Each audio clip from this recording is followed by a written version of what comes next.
Hello and welcome to this episode of VMTV Chronicles with myself, Kyle Dimond, and my guest for this episode is Mr. Jack Tank Shore.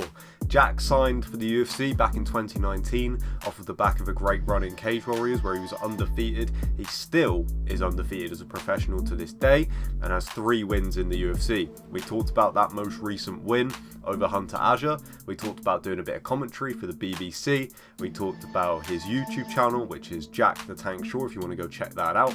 And yeah, without further ado, the man himself. So Jack, I saw today on your Instagram, back in the gym, back to business. How long have you been back? Just a couple of days, right?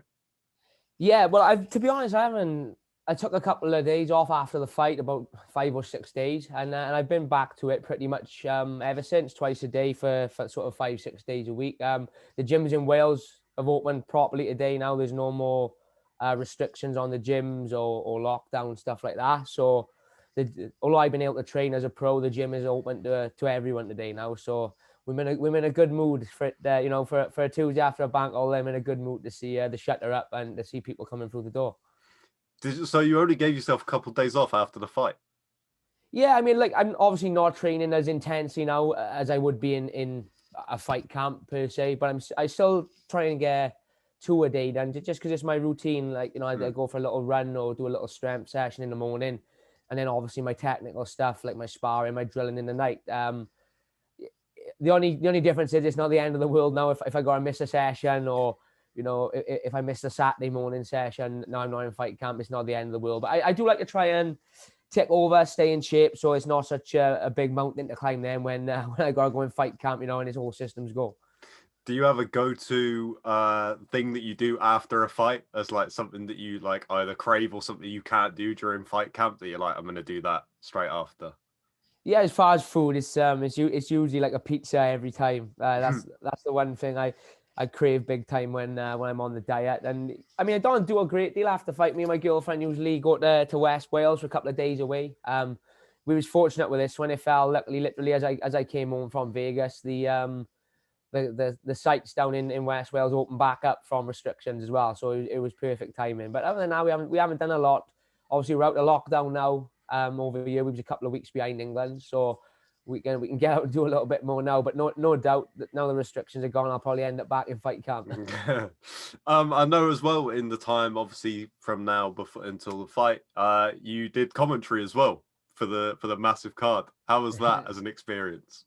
Yeah, to be honest, it was really good. I was fortunate. Obviously, I did it with John Gooden and Nick Pete, who were 2 very, very experienced commentators themselves. But I really enjoyed it. It was something different. Now, I'm used to like podcasts and interviews and stuff, but as far as breaking down the fight and commentating on like live action, it's something I've never done before. I've done a little bit of punditry for Cage Warriors, but other than that, never done a live show. So it was interesting to get a feel for it. Obviously, John Gooden carried us all the way through, but the BBC have got in touch and said they were happy and the big bosses enjoyed it. So that's the main. As long as I didn't swear and I didn't stutter too much, so that's always a positive.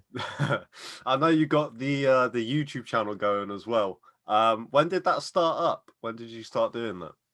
It started beginning of the year, probably January or February. We was basically, my girlfriend and my sister were watching someone that they knew on YouTube, a local person, a local girl, I think it was, and they said, well, you should start a YouTube channel. And I was like, oh, I can't do all our editing, and I don't got much time as it is. But my sister said, you just do the filming and of the training and the stuff like that, and I'll edit it and put it together for you. So I said, I'll go on in, and I just didn't think nothing of it, and it seems to be doing quite well. I think we're nearly on 1,000 subscribers now. So if anyone does want to subscribe, Jack Shore or Jack Tank Shore on YouTube. But it's just now the restrictions have lifted, we can get a little bit more filming done. Obviously, the gyms were closed to us, to other than the pros. So there's only so much filming of, me and Brett John sparring you can do. Now we're open up a little bit. It'd be nice to get some stuff for the gym and what it looks like on an average or a normal day. So fingers crossed, as long as people keep enjoying it, I'll keep putting the videos out. I watched the episode that you put out last night, obviously for the Azure fight, and the thing that struck me the most out of all of it, I think the reason that it works so well, you doing it, is you just seem like the calmest person in the room, which I remember it being like that in Cage Warriors as well. When you'd fight in Cardiff, people would be going crazy, but you're the calmest person in the whole room.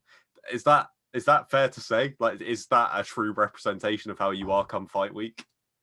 Yeah, I think so. Obviously, like my coaches, they don't show it, but I know they're nervous and they got a little bit of sort of anxiety, those pre-fight nerves. And I mean, I get the butterflies and stuff like that, but I don't.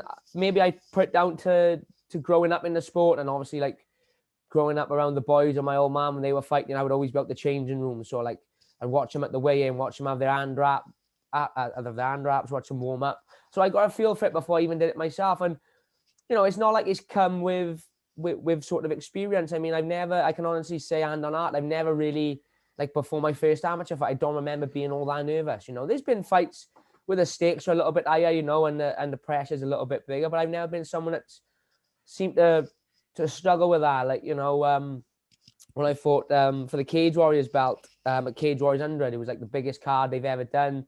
I was main event, and then I was for a world title and in Cardiff, 2 undefeated guys. Like realistically, the pressure should have been a lot higher, but it just felt like a normal fight. And yeah, I like to think I'm pretty calm. Anyway, my missus might disagree and say I have a rant here and there, but I do think fight week. I don't let the nerves or the pressure get the better of me. I'm one of those. I think the higher the stakes, the calmer I am, if that can be possible. Talking about the Azure fight.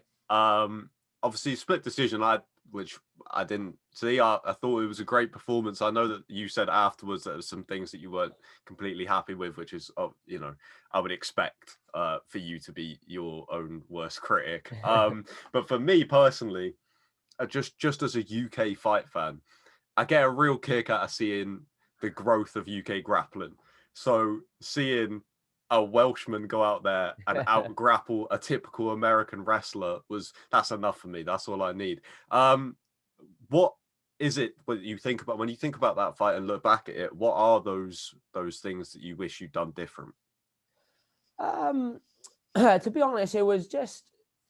To be honest, looking back on it, I put it down to the fact because it was such a wrestle-heavy first round.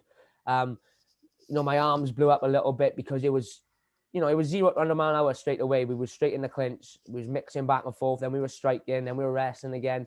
Then he was popping up and taking back down, vice versa. So coming out there initially, I felt like my striking could have been a little bit better. I could have let my shots go a bit more. My corner wanted a little bit more activity out of me. But I mean, going back, I attribute that probably to the fact that my arms were a little bit heavy. And I knew, despite the first round being wrestle heavy and him not having much success, I knew he would go back to that wrestling base anyway, because that's what he's done all his life. His natural reset when he's in a bit of trouble is going to be to wrestle. So I knew the second and third round, it wasn't like I had took the wind out of his sail in the first and he wasn't going to be able to wrestle. Despite him not having a lot of success there, I knew he would still go back to the well. So that's probably why I didn't let the shots go as much as I would like. And I just felt, looking, I was a little bit, I give up position a little bit in the third round. I managed to give him the reversal. But I mean, it's probably me being hypercritical as far as like the coaching team, other than dropping my hands a little bit more than my boxing coach would have liked. They didn't have too many negatives. It was just us, looking to pick holes when there's not necessarily that many holes to pick. I mean, like you said about the judging, I think the only guy from what I can see that scored it to him was the one judge on the night. Based on like Twitter and Instagram, I think everyone was pretty baffled that he managed to get a judge give him 2 rounds. The second round was close, but I felt like watching it back, the first round was clearly mine, the third round was clearly mine, and I felt the second round was mine as well. It's just that round wasn't as dominant as what people are used to with me. But yeah, I mean, it was just a case of being hypercritical. It wasn't a bad performance. Now I go back and I've watched it about 100 times. I always do when it's my fights. But there's plenty to work on. But there's always plenty. I mean, I could whitewash someone in a round and I'd still find areas that I could work on. So it's not a bad thing. I don't want to be one of them guys that. I never wanted to be one of them guys, I suppose, that can't see where I'm going wrong or doesn't want to be told where I could be better. I'm always looking for sort of tips and criticisms almost from the coaches, telling me where I could be a bit sharper, could be a bit better. So, but I mean, they were happy. They were happy overall. If they were happy, then I haven't got a lot to complain about. I take it back now to your first UFC fight, because that was the last time I spoke to you. It was before the fight. And you told me the story about when you got the UFC call, when you were sat in the cinema. And I called the piece because you seemed on just cloud nine, mate. So I called the piece feeling supersonic. And from then, Yeah, you've had it's a all good that title. UFC hype. Thank you. You've had all that UFC hype with Dana, what he said about you, all those kind words. And then to be 3-0 in the UFC, where are we at now? What's the mood like in Team Shore? I mean, it's good. It's great, but we're on top of the world. It couldn't have gone no better. But we're under no illusion. The more fights I have and the more wins I have, the tougher these fights are gonna get. The bigger the stakes. The bigger the pressure to an extent. But it's what we've always wanted. I didn't ever get in the sport to make up the numbers and just be happy at plodding along on the domestic scene. I always wanted to be the best in the world, or one of the best in the world.